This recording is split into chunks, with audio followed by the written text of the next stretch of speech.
Hello friends, welcome to my YouTube channel DA English classes. आज हम UP board की 10th class की second poem पढ़ेंगे जिसका नाम है the psalm of life. The psalm of life का मीनिंग होता है जीवन का। साम मीन्स धार्मिक गीत, जीवन का धर्म गीत। इस पोएम को कंपोज किया है H.W. लॉन्गफेलो ने।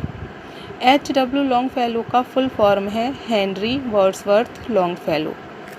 इनका जन्म 1807 ईस्वी में हुआ था और इनकी मृत्यु 1882 ईस्वी में हुई थी।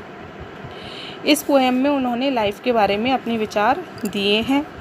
उन्होंने ये बताया है कि जीवन हमारा सिर्फ मृत्यु के लिए नहीं है, जैसा कि सामिस्ट मानते हैं कि इस जीवन का अंतिम लक्ष्य कब्र में जाना है। उन्होंने इस बात का खंडन किया है। उनका कहना है नहीं, जीवन का लक्ष्य केवल मृत्यु नहीं है। इसके अपोजिट उन्होंने अपने विचार इस पोएम के थ्रू हमें समझाए हैं। आइए देखते हैं उन्होंने अपनी पोएम में क्या कहा है। Life is real, life is earnest, and the grave is not its goal. Dust thou art, to dust returnest, is not spoken of the soul। Poet कहते हैं लाइफ इज़ रियल। लाइफ कैसी है? Real है, वास्तविक है। ये कोई काल्पनिक नहीं होती, ये वास्तविक है। लाइफ इज़ अर्नेस्ट, लाइफ हमारी अर्नेस्ट होती है। अर्नेस्ट मीन्स सिंसियर है, गंभीर है। लाइफ कोई मजाक नहीं है, लाइफ हमारी गंभीर है, लाइफ हमारी रियल है।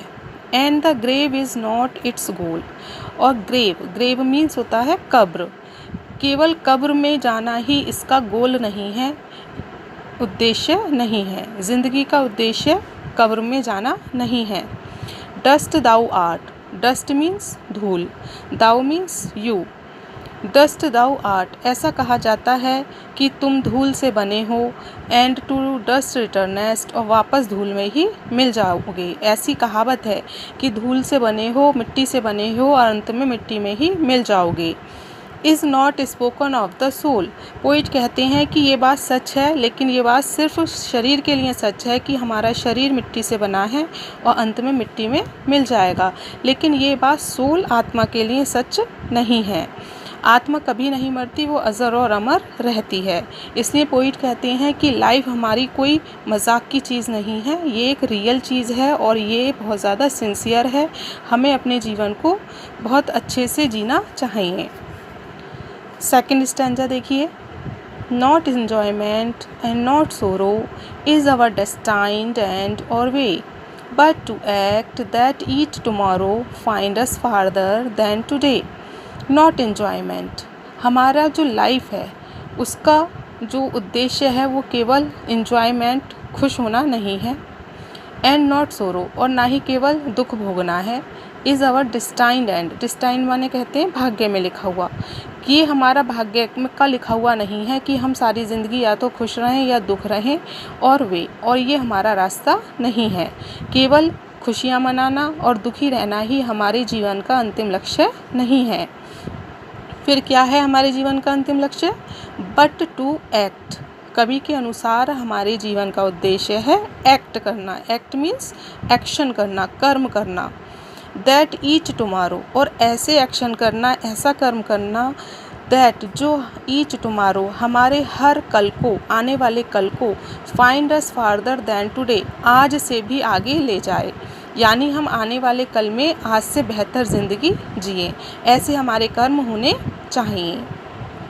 In the world's broad field of battle, in the bivouac of life, be not like dumb, driven cattle, be a hero in the strife।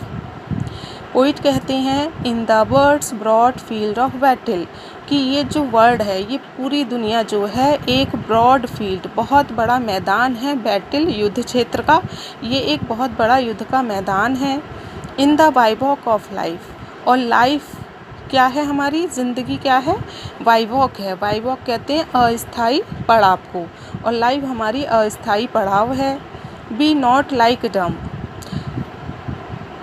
दुनिया के युद्ध रूपी मैदान में, अपने जीवन के अस्थायी पड़ाव में हमें डम्ब, गूंगे और ड्राइवन कैटल, ड्राइवन माने हाँके जाने वाले, कैटल कहते हैं भेड़ बकरियों के झुंड को।